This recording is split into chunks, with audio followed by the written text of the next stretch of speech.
Assalamualaikum warahmatullahi wabarakatuh. Selamat malam, Pak Beni dan juga teman-teman semuanya. Di sini kami dari kelompok 5 akan menjelaskan terkait dengan jenis baru dalam wakaf uang dan harta gabungan serta wakaf baru yang muncul karena tujuan tertentu.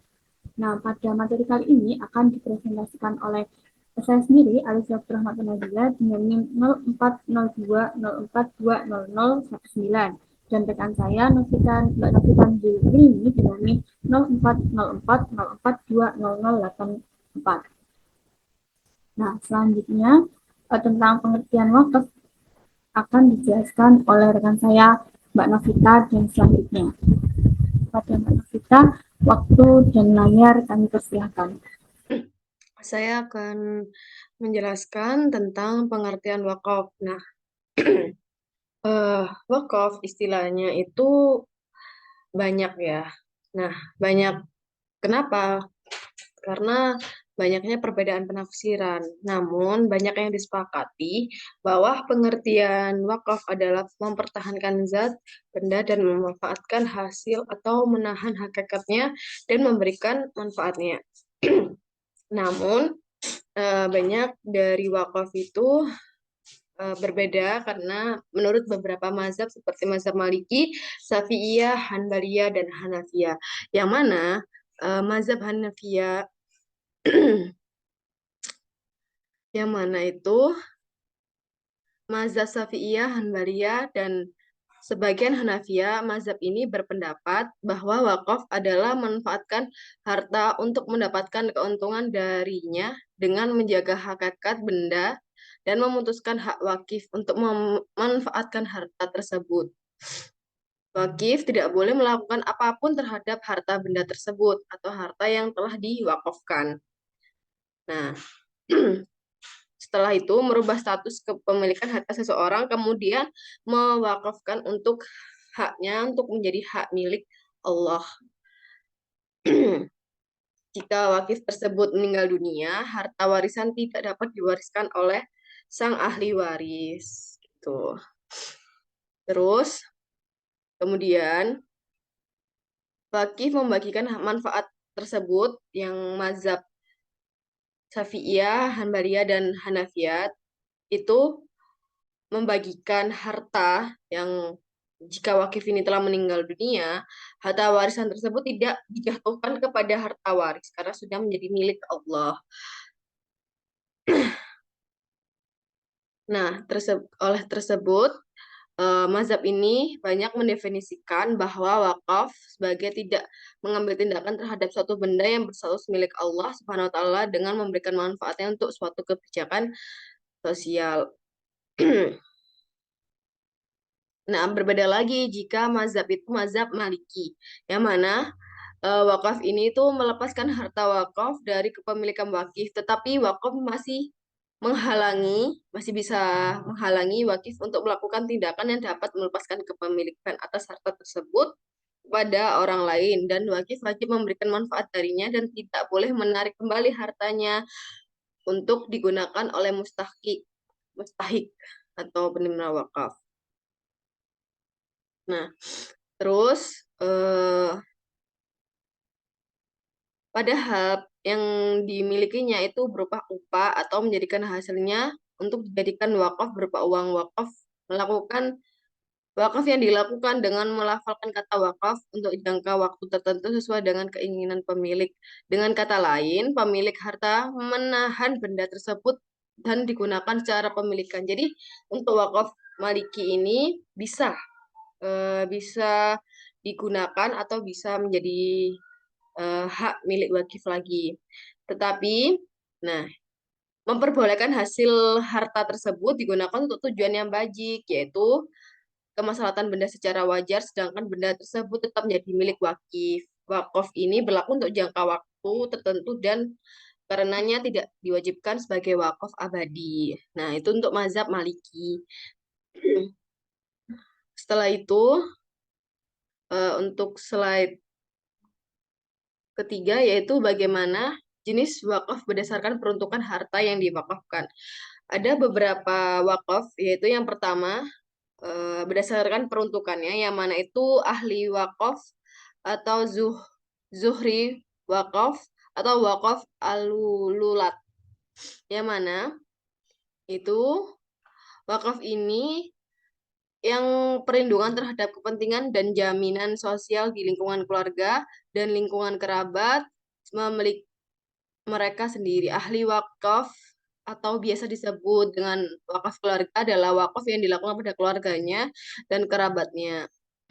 Nah, biasanya itu ahli wakaf ini eh, di negara ini biasanya tuh di negara Indonesia, Singapura itu berlaku juga di Malaysia atau Kuwait. Yang mana ada undang-undang tertulis nomor 42 tahun 2006 pasal 30. Di situ tertulis wakaf ahli sebagaimana dimaksudkan pada ayat 4 dimaksudkan untuk kesejahteraan umum, sesama kerabat berdasarkan hubungan darah, nasab dengan wakif dalam hal kerabat ahli wakaf yang telah punah. Maka ahli wakaf karena undang-undang merubah status menjadi wakaf hairi yang peruntukannya ditetapkan oleh menteri berdasarkan pertimbangan BWI. Nah, untuk wakaf hairi ini atau wakaf kebijakan itu tuh biasanya wakaf yang diperuntukkan secara tegas kepentingan agama atau keagamaan sosial, seperti wakaf yang diserahkan untuk masjid, sekolah, jembatan, rumah sakit, dan lain-lain sebagainya. Nah, adapun wakaf berdasarkan jenis aset, yang mana itu benda yang tidak bergerak selain wakaf berdasarkan peruntukan dan benda bergerak selain uang. Nah, apa yang dimaksud dengan wakaf yang berdasarkan aset ini, benda yang tidak bisa bergerak selain wakaf berdasarkan peruntukan, yang mana itu wakaf ini dibagi menjadi wakaf berdasarkan jenis harta karunnya. Salah satunya adalah wakaf tidak bergerak. Harta karun yang dimaksudkan adalah bangunan hak atas tanah, tanaman, dan benda lainnya berhubungan dengan tanah. Yang mana itu sudah tidak berlaku untuk peruntukan. Nah, kalau benda bergerak selain uang yaitu eh, seperti ada juga wakaf benda yang bergerak selain uang, yaitu benda dengan biasanya bergerak seperti kendaraan. Selanjutnya, benda bergerak berupa uang atau wakaf tunai dan kas wakaf. Yang mana ini ada hukum perdata, yaitu objek ini menjadi dua bagian, yaitu benda bergerak dan tidak bergerak. Pertama, benda bergerak adalah benda yang karenanya sifat, tujuan, atau peruntukannya hukum dinyatakan sebagai objek bergerak, dinyatakan sebagai objek bergerak menurut sifat dan arti benda itu. Nah, bagaimana dengan wakaf tunai atau kas wakaf? Nah, wakaf tunai atau wakaf uang berlatih selesai, berarti selesai adalah waktu uang ini adalah menjadikan uang sebagai modal bisnis utama dengan cara mutlabah atau mubadalah. Sementara keuntungan disumbangkan ke pihak wakaf. Seperti itu. Eh, berdasarkan waktu itu ada dua, mubat dan muakot. Nah, mubat ini yang diberikan untuk selamanya, sedangkan muakot itu ada jangka waktu.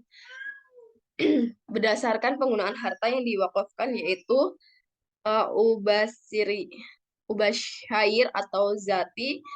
Yang kedua yaitu mistis Mary, yang mana itu ubah syair atau zati itu harta benda wakaf yang untuk menghasilkan pengabdian dan digunakan oleh masyarakat, seperti rumah sakit atau madrasah. Nah, kalau untuk Mistis Mary itu harta wakaf yang ditunjukkan untuk investasi dalam produksi barang atau jasa, bisa dijadikan modal seperti itu. Nah, itu berbeda ya. Maka diperbolehkan oleh syar'ain bentuk apapun, maka hasilnya dihibahkan sesuai dengan keinginan wakaf. Nah, selanjutnya nanti akan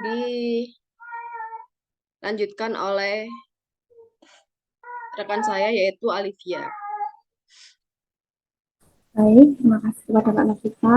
Selanjutnya terkait dengan jenis baru dalam wakaf uang.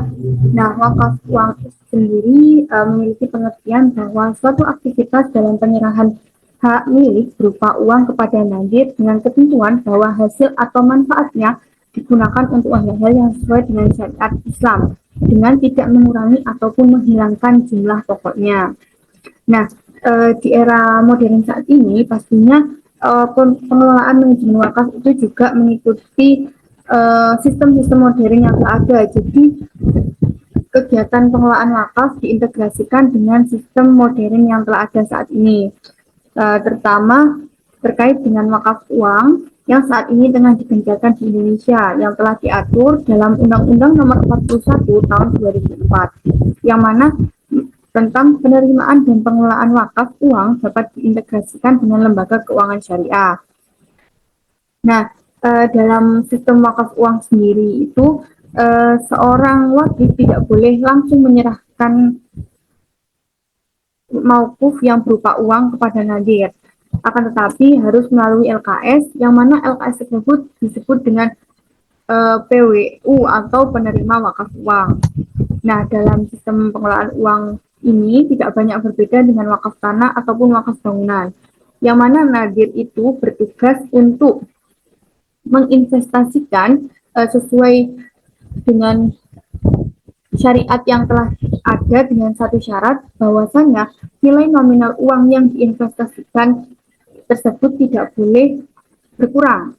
Nah, sedangkan untuk hasil investasi tersebut yang mana 10% minimal 10% maksimal 10% dialokasikan untuk upah nadir, sedangkan minimal 90%-nya digunakan untuk kesejahteraan masyarakat. Dari Prof. M. A. Manan juga menawarkan gagasannya melalui cash wakaf atau wakaf tunai. Dalam konsep yang disebutkan tadi, yakni wakaf tunai atau wakaf yang dapat menjadi sumber dana tunai.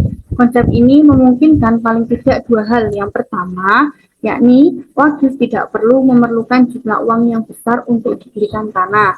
Wakaf dapat diberikan dengan satuan-satuan yang lebih kecil, misalnya yang sudah ada di Indonesia saat ini, sebuah sertifikat wakaf yang dikeluarkan oleh lembaga wakaf resmi yang dapat dibayar menurut satuan Rp5.000. Nah, misalkan ini memungkinkan partisipasi atau memperluas jumlah wakil. Nah, konsep gagasan yang kedua, yakni bentuk wakaf bias berwujud harta lancar yang penggunaannya sangat fleksibel, sehingga harta wakaf bisa menjadi modal finansial yang disimpan di bank-bank atau lembaga keuangan. Nah, wakaf ini bisa juga berbentuk saham perusahaan.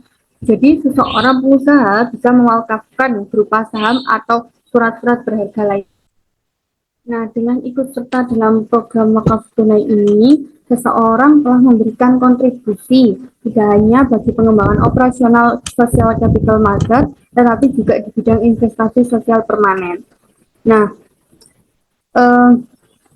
karena deposit wakaf tunai hanya dilakukan sekali saja, maka bank dapat menginvestasikannya dalam bentuk investasi, baik yang bersifat jangka pendek, menengah, ataupun panjang, yang mana ditunjukkan dengan cara bahwasannya investasi jangka panjang itu masuk pada kredit mikro dan investasi perusahaan kecil untuk penghapusan kemiskinan dan pemberdayaan keluarga, dan masih banyak lagi.